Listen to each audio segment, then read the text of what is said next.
Good morning, Standard 9. Today we are going to read the summary of our first chapter, The Fun They Had. Okay? Bee hive की book का पहला chapter जिसका title है the fun they had का आज हम लोग summary पढ़ेंगे क्योंकि चैप्टर फिनिश हो चुकी है और ये आपका रिवीजन प्लस समरी वीडियो है ताकि आप लोगों को कहानी बहुत अच्छे से समझ में आ जाए। ओके, ये कहानी का जो पूरा सार है, ठीक है, वो कहानी आपको अच्छे से बिल्कुल समझ में आ जाए ताकि आप अपने एक्सरसाइजेस को सही ढंग से सॉल्व कर सकें। ओके, तो सबसे पहले हम लोग ऑथर के बारे में समझते हैं। About the author, Isaac Asimov, a Russian-born American author. He took birth in 1920 and died in 1992. यानी आइजैक एसिमोव एक रशिया में जन्मे अमेरिकन लेखक थे जिनका जन्म 1920 ईस्वी में हुआ था और मृत्यु 1992 में 1992 में। Okay, he was one of the finest writer of science fiction in the 20th century.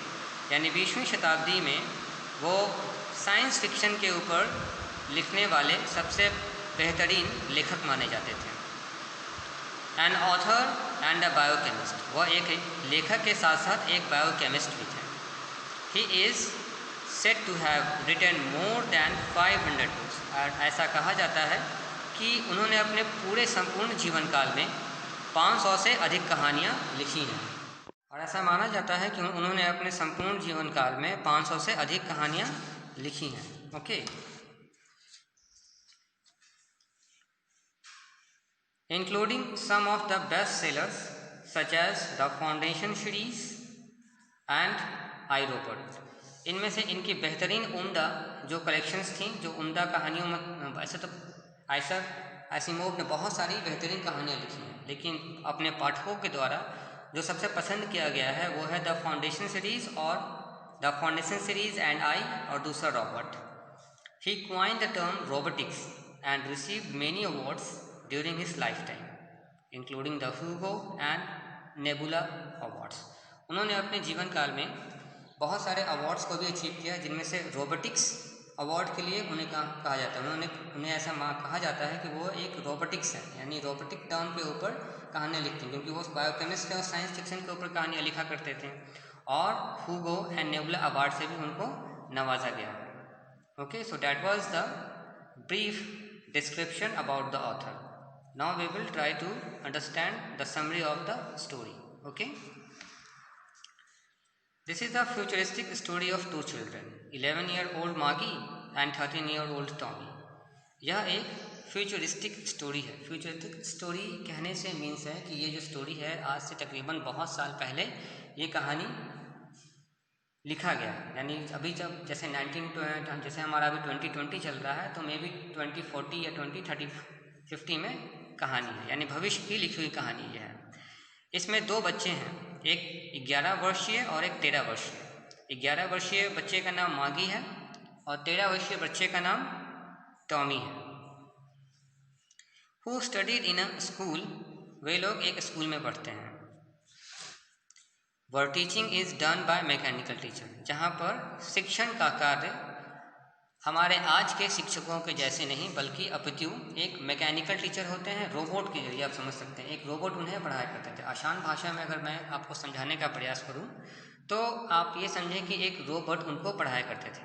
Okay, मागी was unhappy with her current schooling system as it involved isolated teaching in a classroom. मार्गी अपनी पढ़ाई से बहुत ही ज़्यादा नाखुश थी। वो खुश नहीं थी अपनी पढ़ाई से। क्यों? क्योंकि उसे पढ़ना पड़ता था एक अकेले कमरे में बंद होकर, सबसे अलग थलग होकर उसे एक अकेले कमरे में बंद होकर पढ़ना पड़ता था। इन हर हाउस, अपने घर में एक अलग सा उसका कमरा होता था जिसमें जाकर उसे पढ़ना पड़ता था। A mechanical teacher was adapted to teach as per her requirements. और मैकेनिकल टीचर्स को उसके यानी कि मार्गी के रिक्वायरमेंट के अनुसार उसे एडजस्ट कर दिया जाता था। The mechanical teacher sometimes develops snacks in teaching that were corrected by the current inspector. और कभी कभी क्या होता है कि मैकेनिकल टीचर है, आखिर है तो इलेक्ट्रॉनिक सामान बिगड़ जाता है तो इसी तरह से बिगड़ जाया करता था, तो कभी कभी आकर कंट्री इंस्पेक्टर उसे ठीक कर जाया करते थे। In this scenario Tommy one day chances upon an old book that tells them about the schools when Margie's grandfather's grandfather was a little boy। और इसी संदर्भ में दरमियान में क्या होता है कि टॉमी को एक दिन रियल बुक मिल जाता है, जैसी बुक आज हम लोग पढ़ते हैं, बिल्कुल पेजेस का, ठीक है, पेपर का, और उस पर टेक्स्ट लिखा हुआ था, जैसे हमारी बुक आजकल की होती है, बिल्कुल सेम बुक, रियल बुक, वास्तविक किताब उसे मिल जाती है। और यह किताब मार्गी के दादाजी जब छोटे बच्चे थे तब पढ़ा करते थे। Margie was excited to know about a different kind of school where teachers were humans and children. Margie यह जानकर उत्सुक हो जाती है कि उस समय के स्कूली शिक्षा और शिक्षण व्यवस्था बिल्कुल आज से विपरीत थी। सभी बच्चे एक साथ स्कूल में जाया करते थे, एक टीचर आया करते थे और उन्हें पढ़ाया करते थे, और स्कूल में उसी सेम एज ग्रुप के बच्चे जाकर वहाँ बैठते थे। अपने आस-पास पड़ोस के जितने बच्चे हुआ करते थे, जैसे आज हम सभी, आप सभी लोग अपने आस-पास पड़ोस से जाते हैं, अपने सेम एज के ग्रुप के साथ अपनी क्लास में बैठते हैं, बिल्कुल ठीक उसी प्रकार से एक साथ बैठते हैं, learn the same thing and have fun while doing so, और पढ़ाई के साथ साथ खेल मज़ा भी करते हैं। तो basically that was the summary of the story. यह कहानी का सार था। Students, I hope you have understood it very well. Okay, now after this video I will give you the question answers of this chapter and word meanings also. Okay, that's all for today, students. Be safe and keep learning.